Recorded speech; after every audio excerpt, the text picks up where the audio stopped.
Hi friends, നമസ്കാരം. Krishna's story time എല്ലാവർക്കും സുസ്വാഗതം. കൃഷ്ണായനം കഥ കേൾക്കാം. സർവചരാചരങ്ങളുടെയും അന്തര്യാമിയായ ഭഗവാൻ ശ്രീകൃഷ്ണൻ്റെ കഥ കേൾക്കാം. കൃഷ്ണായനം കേൾക്കുന്ന എല്ലാവർക്കും ഹൃദയത്തിൽ നിന്നും നന്ദി അറിയിക്കുന്നു. എല്ലാവർക്കും ശ്രീകൃഷ്ണ ഭഗവാന്റെ അനുഗ്രഹാശിസുകൾ ഉണ്ടാകട്ടെ എന്ന് പ്രാർത്ഥിക്കുന്നു. കൃഷ്ണായനം എന്ന ഈ പുസ്തകത്തിൻ്റെ രചയിതാവ് തുളസി കോട്ടുക്കൽ, പബ്ലിഷേഴ്സ് ഹരിശ്രീ ബുക്സ് പുനലൂർ, ഓഡിയോ കൃഷ്ണകുമാരി. ഇന്നത്തെ ഭാഗത്തിലേക്ക്. ഓം ശ്രീകൃഷ്ണ പരമാത്മനേ നമഃ. മൊഴിമുത്തുകൾ. അവധൂതൻ പറഞ്ഞു കേൾപ്പിച്ച ലോകസത്യങ്ങൾ ഉദ്ധവനെ ധരിപ്പിച്ച ശേഷം ശ്രീകൃഷ്ണൻ തൻ്റെ ശ്രേഷ്ഠ സുഹൃത്തിനോട് പറഞ്ഞു, ഉദ്ധവ, ഏതു പ്രധാന ഗുരുനാഥനേക്കാളും ശ്രേഷ്ഠനായ ആചാര്യൻ വിശ്വപ്രകൃതിയാണ്. പ്രകൃതിയെ അറിയുന്നവൻ യഥാർത്ഥ സത്യത്തെ അറിയുന്നു. ഈ ലോകത്തിലെ ജീവജാലങ്ങൾക്ക് ദുഃഖമുണ്ടാകുവാൻ കാരണം ആശ തന്നെയാണ്. ഈ ലോകം അനിത്യവും മിഥ്യയുമാണെന്ന് അറിയുന്നവർ ആശാമുക്തനാണ്. ഈ ലോകത്തിൽ സുഖമായി തോന്നുന്നതൊന്നും യഥാർത്ഥ സുഖമല്ല. അത് വെറും ഭ്രമമാണ്, സ്വപ്നം, അജ്ഞതയുടെ നിദ്രയിലുണ്ടാകുന്ന സ്വപ്നം. നിത്യമായിരിക്കുന്നത് പരമാത്മാവാണ്. പ്രപഞ്ച കാരണഭൂതനും കാലപുരുഷനുമാണ് ഈ ആത്മാവ്. എല്ലാ പ്രപഞ്ച ശക്തികളുടെയും അന്തരാത്മാവ് ഈ ആത്മാവാണ്. സർവ്വത്തിനും ഊർജം നൽകുന്നതും ചലനം നൽകുന്നതും ഈ ആത്മാവ് തന്നെയാണ്. യഥാർത്ഥമായ ഈ സത്യത്തെ കാണാൻ കഴിവില്ലാതെ ഇരിക്കുന്നത് മായാഭ്രമം കൊണ്ടാണ്. മായ അജ്ഞാനമാണ്, തമസ്സാണ്. മായയുടെ മഷി കണ്ണിൽ നിന്ന് മാറുമ്പോൾ ഈ ലോകം ഉൾപ്പെടെയുള്ള 14 ലോകങ്ങളും ഈ ബ്രഹ്മാണ്ടവും മറ്റു ബ്രഹ്മാണ്ടങ്ങളും താങ്കൾക്ക് കാണുവാൻ സാധിക്കും. അവയെല്ലാം തന്നെ നശിക്കുന്നതും പുനർജനിക്കുന്നതുമാണ്. ഇവിടെ നാശമെന്ന് പറയുമ്പോൾ പൂർണ്ണമായും ഇല്ലാതാവുന്നുവെന്ന് വിചാരിക്കരുത്. ജനിക്കുവാൻ മറയുന്നുവെന്ന് കരുതിയാൽ മതി. ജ്ഞാനിക്ക് ഈ ലോകങ്ങൾ സുഖം നൽകുന്നില്ല. ജ്യോതിസ്സായ പരമേഷ്ഠിയാണ് ആനന്ദം കൊടുക്കുന്നത്. ജ്ഞാനിക്ക് ജ്യോതിസ്സായ പരമാത്മാവും താനും ഭേദമാണെന്ന് തോന്നുകയില്ല. മൃത്യുവിനെ ഭയപ്പെടാതെ ജ്ഞാനികൾ ജീവിക്കുന്നു. ജനനമരണ ദുഃഖങ്ങൾ ഒന്നും ജ്ഞാനിക്ക് ബാധകമല്ല. പരമാത്മാവും ജ്ഞാനിയും തമ്മിൽ ദ്വൈതഭാവം ഇല്ല. മരണത്തെ ഭയക്കുന്നത് മൂഢന്മാരാണ്. ജ്ഞാനി മരണത്തെ സന്തോഷത്തോടെ സ്വാഗതം ചെയ്യും. കേശവൻ തുടർന്നു, ഉദ്ധവ, ജനനവും മരണവും പ്രകൃതിയിലെ നിത്യസംഭവങ്ങളായി തോന്നുന്നുവെങ്കിലും വാസ്തവത്തിൽ അതൊന്നും സംഭവിക്കുന്നില്ല. ജീർണിച്ച ശരീരത്തെ ആത്മാവ് ഉപേക്ഷിക്കുന്നത് മരണവും മറ്റൊരു ദേഹം കൈക്കൊള്ളുന്നത് ജനനവുമാണെന്ന് ബുദ്ധിമാൻ അറിയുന്നു. ഇതൊരിക്കലും വേദനയ്ക്ക് കാരണമാകേണ്ട കാര്യമല്ല. പിന്നെങ്ങനെ ദുഃഖപ്രദമാകുന്നു? ദുഃഖം ഭൗതിക ശരീരത്തിന് മാത്രമേയുള്ളൂ. ഭൗതിക ശരീരത്തോട് കടുത്ത ആശയാണ് നമുക്ക്. അതുകൊണ്ടാണ് മരണം ദുഃഖപ്രദമാകുന്നത്. യഥാർത്ഥ ആത്മാവ് ജ്യോതിസ്ഫുരണനാണ്. നശ്വരമായ ശരീരത്തിന് അനുഭവപ്പെടുന്ന സമശീതോഷ്ണങ്ങളോ ജനനമരണാദി ക്ലേശങ്ങളോ ആത്മാവിനെ ബാധിക്കുകയില്ല. യഥാർത്ഥത്തിൽ ആത്മാവ് അതറിയുന്നതുപോലുമില്ല. നരകസ്വർഗങ്ങൾ കർമ്മബലമായി അനുഭവിക്കുന്നതാണ്. ഇതനുഭവിക്കുന്നത് ദേഹവുമാണ്. ഉദ്ധവരെ, ഏത് കർമ്മവും ദേഹോന്മുഖമാകാതെ ആത്മോന്മുഖമായി ചെയ്യണം. അങ്ങനെയായാൽ കർമ്മത്തിന് പരിശുദ്ധി പാലിക്കുവാനും ധർമ്മത്തെ വളർത്തുവാനും കഴിയും. ഒരു ഉദാഹരണം പറയാം. ഒരു ഞാണിന്മേൽ കളിക്കാരൻ ഞാണിൽ കയറി പല അഭ്യാസങ്ങളും കാണിക്കുന്നു. എന്നാൽ അവൻ്റെ ഹൃദയം സദാ ഞാണിൽ നിന്ന് പതിക്കാതിരിക്കുവാനുള്ള ശ്രദ്ധയിലായിരിക്കും. അതുപോലെ ബഹുവിധ കർമ്മത്തിൽ മുഴുകുന്നവൻ ഏത് കർമ്മം ചെയ്യുമ്പോഴും ഈശ്വരാർപ്പണമായി തന്നെ ചെയ്യണം. എന്ന് പറഞ്ഞാൽ മനസ്സ് ഏകാഗ്രമാക്കി എന്നിലേക്ക് അർപ്പിക്കണം. ഞാൻ കാലവും യുഗപുരുഷനുമാണ്. പ്രകൃതിയും പ്രപഞ്ചവും ഞാൻ തന്നെ. ജീവാത്മാവും പരമാത്മാവും ഞാനാകുന്നു. എന്നിൽ നിന്നും മഞ്ഞിടമുണ്ടായി. ഇതുവരെയുള്ളതും ഇനി വരാനിരിക്കുന്നതുമായ സർവ്വതും പൂർണ്ണ പുരുഷനായ എൻ്റെ ബഹിർസ്ഫുരണം മാത്രമാണ്. ഉദ്ധവരെ, കാലം ഒരു മഹാപ്രവാഹമാണ്. ഈ പ്രവാഹത്തിൽ ഒതളങ്ങ പോലെ കർമ്മജീവികളെല്ലാം ഒഴുകുകയാണ്. എവിടേക്കെന്നറിയാതെ ഒഴുകുന്ന ഈ പ്രവാഹത്തിൽ ഒതളങ്ങകൾ മുങ്ങിക്കൊണ്ടേയിരിക്കും. അപൂർവമായി ഒരെണ്ണം ചിലപ്പോൾ സാഗരത്തോടടുത്താലായി. അപൂർവത്തിൽ അപൂർവമായി ഒരെണ്ണം സാഗരത്തിലെത്താം. അവിടെ ഒതളങ്ങയാക്കി നിത്യശാന്തി ലഭിക്കുന്നു.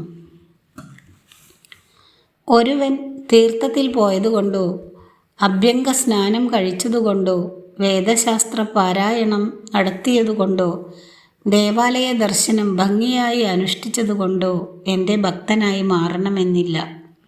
പരമാത്മാവിൻ്റെ ഭക്തനാവാൻ ജാതിയോ വർണ്ണമോ ഒന്നും ആവശ്യമില്ല.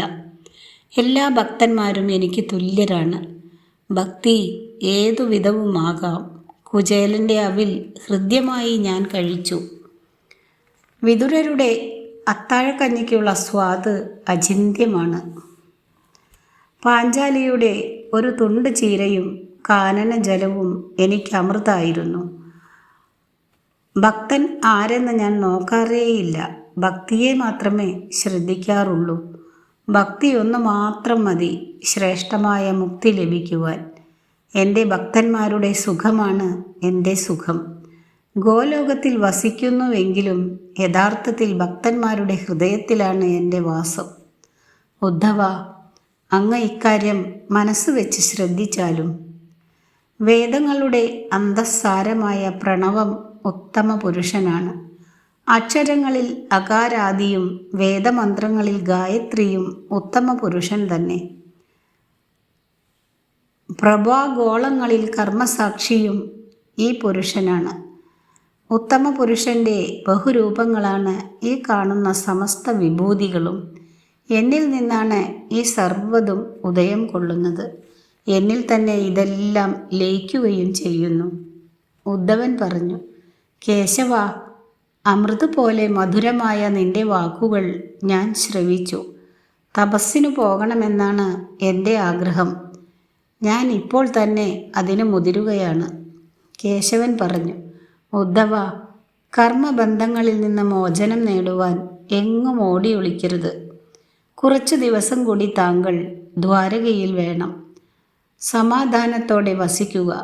ദ്വാരകയുടെ ശാപം പരിഹരിക്കുവാൻ യാദവർ പ്രഭാസത്തിലേക്ക് പോയിരിക്കുകയല്ലേ. അവർ പുണ്യം ആർജിച്ചു കഴിഞ്ഞുവോ എന്ന് നമുക്ക് അന്വേഷിക്കാം. ഇങ്ങനെ പറയുമ്പോൾ മാധവൻ്റെ ചുണ്ടിൽ വിരിഞ്ഞു നിന്ന പുഞ്ചിരിയുടെ സാരം മാത്രം ഉദ്ധവന് മനസ്സിലാക്കുവാൻ കഴിഞ്ഞില്ല.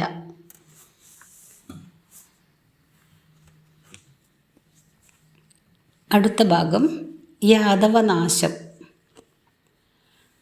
ദ്വാരകയുടെ മുകളിൽ നാശത്തിൻ്റെ കാലൻ പക്ഷികൾ ചിറകു വിടർത്തി പറന്നു.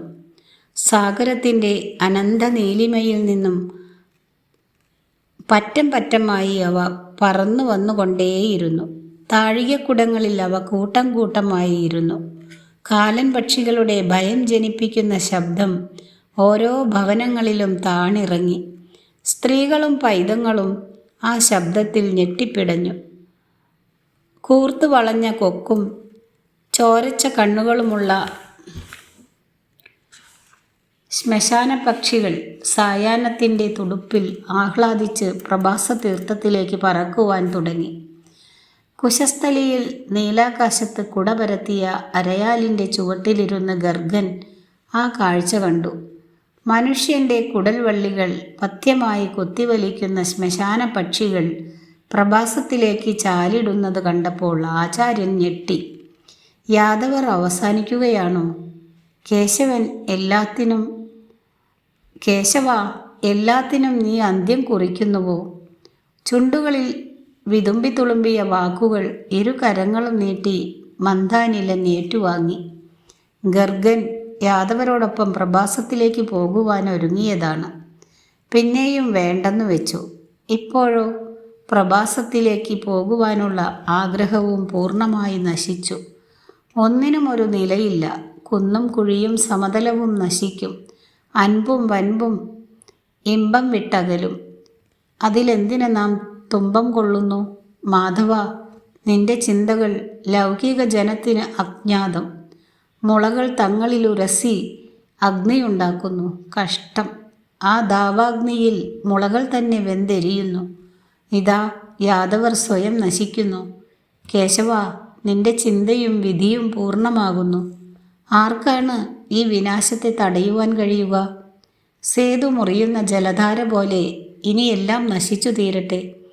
ഇങ്ങനെ ചിന്തിച്ച് ആചാര്യൻ ആൽത്തറയിൽ യോഗനിഷ്ഠയിലിരുന്നു. പെട്ടെന്ന് സത്യത്തിൻ്റെ ഹിരൺമയ മുഖം തെളിഞ്ഞു. ബാലഗോപാലൻ്റെ പുഞ്ചിരി തെളിഞ്ഞു വന്നു. നിർവേദത്തിൻ്റെ നിശ്ചലതയിൽ ആചാര്യൻ്റെ കൺകോണിൽ പളുങ്കൊളി പോലെ ബാഷ്പബിന്ദുക്കൾ. ദ്വാരകയിലുള്ള സകല പുരുഷന്മാരും പ്രഭാസ തീർത്ഥത്തിലേക്ക് യാത്രയായി. സ്ത്രീകളും കുട്ടികളും മാത്രമേ അവശേഷിച്ചുള്ളൂ. അവരുടെ മനസ്സിലും അകാരണമായ ഒരു ഭയം കുടികയറി. മുമ്പില്ലാത്തതെന്തോ സംഭവിക്കുവാൻ പോകുന്നുവെന്ന തോന്നൽ ഓരോരുത്തർക്കുമുണ്ടായി. ഭവനങ്ങളിൽ കുഞ്ഞുങ്ങളെ മാറോടടുക്കി ഭയന്ന് അവർ ഇരുന്നു. അവർ പ്രാർത്ഥിച്ചു. പക്ഷേ പുരുഷന്മാർ പ്രഭാസത്തിൽ പുണ്യസ്നാനം ചെയ്യുന്നതോടെ ദ്വാരകയിൽ പതിക്കുവാൻ പോകുന്ന നാശം വഴിമാറുമെന്നവർ ഊഹിച്ചു. അങ്ങനെ ചിന്തിച്ച് ആഹ്ലാദിക്കുവാൻ യാദവ പെൺകുടിമാർ ശ്രമിച്ചു. ആ ശ്രമം പൂർണ്ണമാവും മുമ്പേ ദ്വാരകയെ ഞെട്ടി വിറപ്പിച്ചുകൊണ്ട് മേഘഗർജനം കേട്ടു. പലരും പുറത്തിറങ്ങി ആകാശത്തേക്ക് നോക്കി. നീല തെളിഞ്ഞ ആകാശം. കാർമേഘങ്ങളില്ലാതെ ഇടിശബ്ദം എവിടെ നിന്ന് വന്നു? ചെകിടു തുളയ്ക്കുന്ന ശബ്ദം ഇപ്പോഴും ഗോപുര കുംഭങ്ങളിൽ തങ്ങി നിൽക്കുന്നു. ഒരു തരം അലർച്ചയോടെയാണ് ആ ഘോര ശബ്ദം ചൊരിഞ്ഞു വീണത്. ഘോരമായ വനത്തിൽ കടുത്ത നിശയിലകപ്പെട്ട ഒരാളുടെ ഭയം പോലെ ഒന്ന് ദ്വാരകയിലെ സ്ത്രീകളെ പൊതിഞ്ഞു. അവർ നിലവിളിച്ചുകൊണ്ട് ഭവനാന്തങ്ങളിൽ കൂനിക്കൂടി. യാദവരും വൃഷ്ണികളും പ്രഭാസത്തിലെത്തി. മനോരഞ്ജകമായ പ്രഭാസതീരം എവിടെ? പൂഴിമണ്ണിൽ സാഗരത്തിലെ കുഞ്ഞു തിരകൾ വന്ന് കണ്ണുപൊത്തി കളിച്ചിരുന്നു. ഇളം കാറ്റ് ചെറുഗാനം പാടി അവിടെ ചുറ്റിത്തിരിഞ്ഞിരുന്നു. മനോഹരമായ പ്രഭാസ തീർത്ഥത്തിൻ്റെ തീരം ഇന്നില്ല.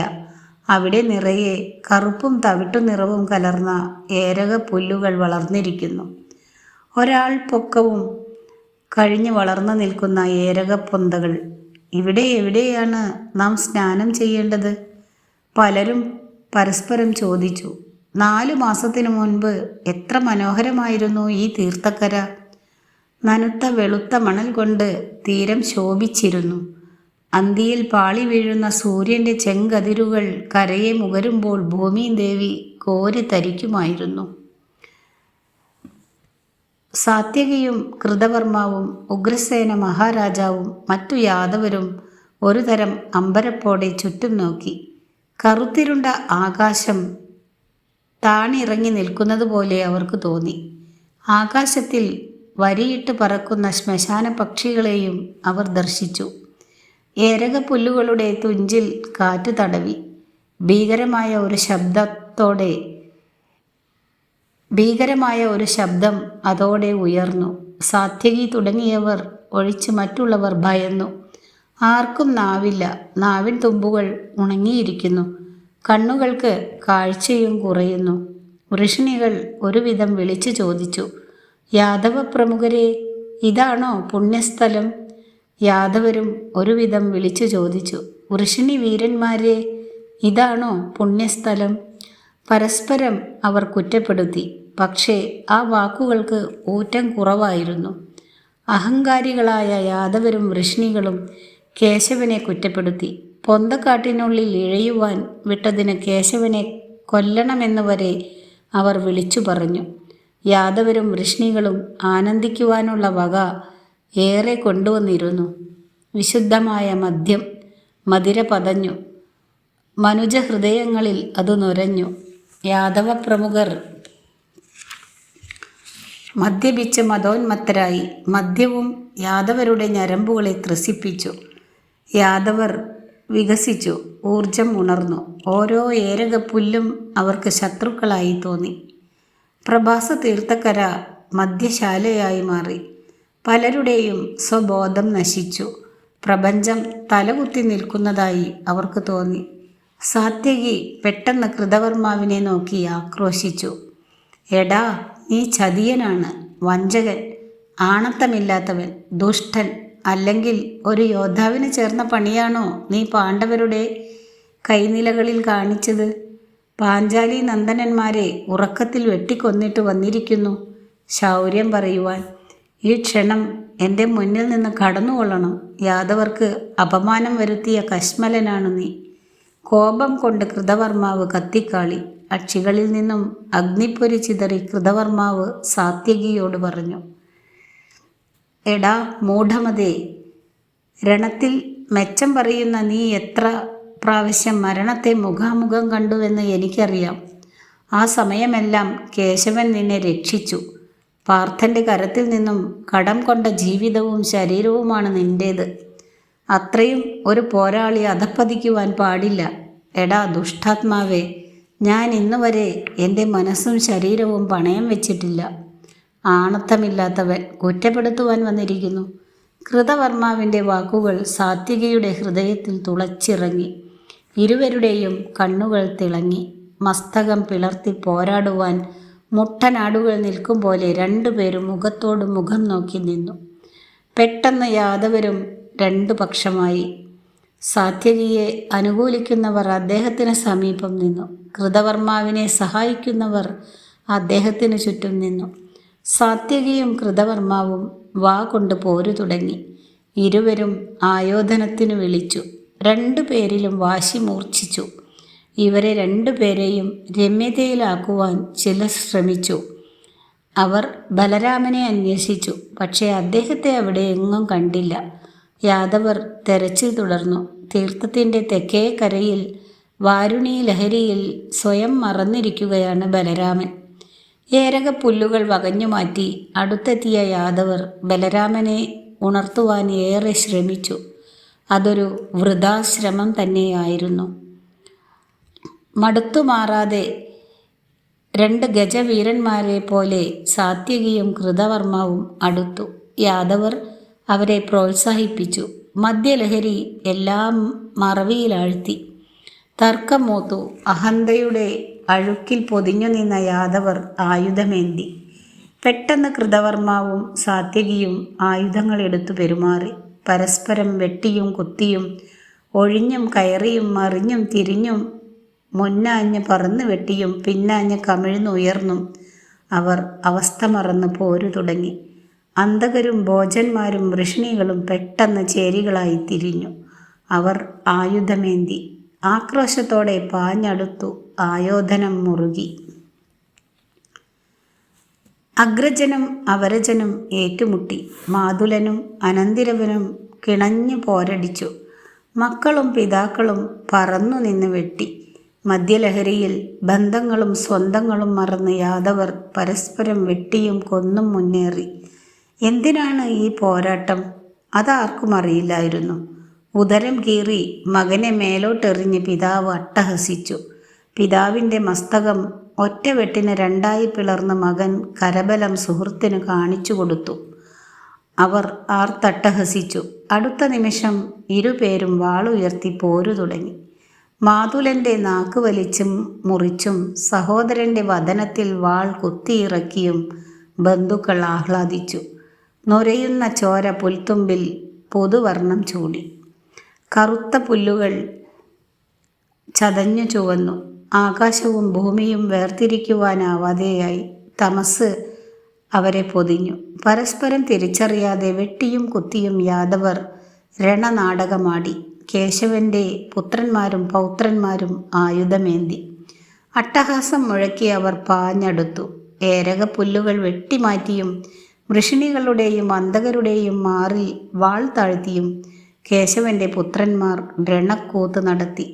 പ്രദ്യുമ്നൻ, സാമ്പൻ, അനിരുദ്ധൻ തുടങ്ങിയ മഹാരഥന്മാർ എന്താണ് ചെയ്യുന്നതെന്നറിയാതെ പരസ്പരം വെട്ടിമരിച്ചു. സാത്യകിയും കൃതവർമാവും തടയാതെ വെട്ടി. തലങ്ങും വിലങ്ങും വെട്ടേറ്റ അവർ അസ്തമയം പോലെ ചുവന്നു.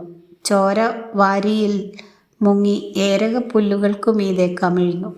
നീലാകാശത്തിനു മുകളിൽ ദേവന്മാർ വന്ന് ഈ ദാരുണ രണനാടകം കണ്ടു. അഹമ്മദിയുടെ തികവ് എങ്ങനെ നാശത്തിന് വഴിയൊരുക്കും എന്ന് ദേവകൾക്ക് ബോധ്യപ്പെട്ടു.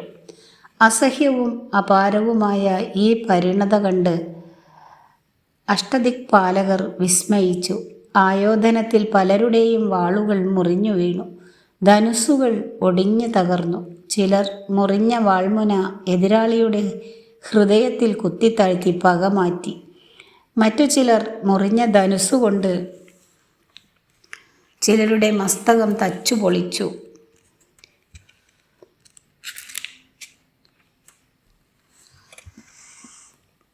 കേസരി വീരന്മാർ ഗജത്തിൻ്റെ മസ്തകം പൊട്ടിച്ച് ചോര തെറിപ്പിക്കും പോലെ വീരന്മാരുടെ ശിരസ്സുകൾ തകർന്ന് രക്തബിന്ദുക്കൾ ചിതറുന്നു.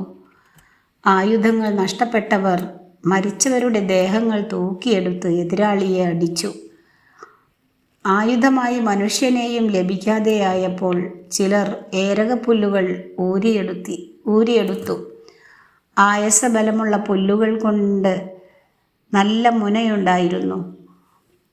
യാദവർ പുല്ലുകൾ കൊണ്ട് പരസ്പരം എറിഞ്ഞു. ഏറുകൊണ്ടവർ അലർച്ചയോടെ മന്നിടം പൊത്തി. ഏരകപ്പുല്ലുകൾ കൊണ്ടെറിഞ്ഞാൽ മരിക്കുമെന്ന് കണ്ടപ്പോൾ യാദവർക്കും മദം മുഴുത്തു. അഹങ്കാരത്തിൽ നിന്നുളവാകുന്ന ആനന്ദത്തോടെ അവർ ഏരകങ്ങൾ പിഴുതെടുത്ത് എറിഞ്ഞു. മരണം രസകരമാക്കുന്ന നിമിഷങ്ങൾ. മരിക്കുമെന്നറിഞ്ഞ് ആനന്ദിച്ച് മരണം ഏറ്റുവാങ്ങുന്ന മുഹൂർത്തങ്ങൾ. കൊല്ലുന്നവരും മരിക്കുന്നവരും ഇവിടെ ഭയക്കുന്നില്ല. ആനന്ദത്തോടെ കാലദൗത്യം ഏറ്റെടുക്കുന്നു. മരണമാണെന്നു പോലും അറിയാതെ മരണത്തെ പരിരംഭണം ചെയ്യുന്നു. ഏരകപ്പുല്ലുകൾ കുറഞ്ഞു വന്നു. യാദവരും കുറഞ്ഞു വന്നു. പ്രഭാസത്തിൻ്റെ കരയിൽ ഒഴിഞ്ഞ ഒരു സ്ഥലത്ത് വാരുണി സേവയിൽ മദ്യപിച്ചിരുന്ന ബലരാമനെ ആരോ ചവിട്ടിയുണർത്തി. ആരായിരിക്കും അത്? കാലപുരുഷൻ്റെ പ്രതിരൂപമായിരിക്കും.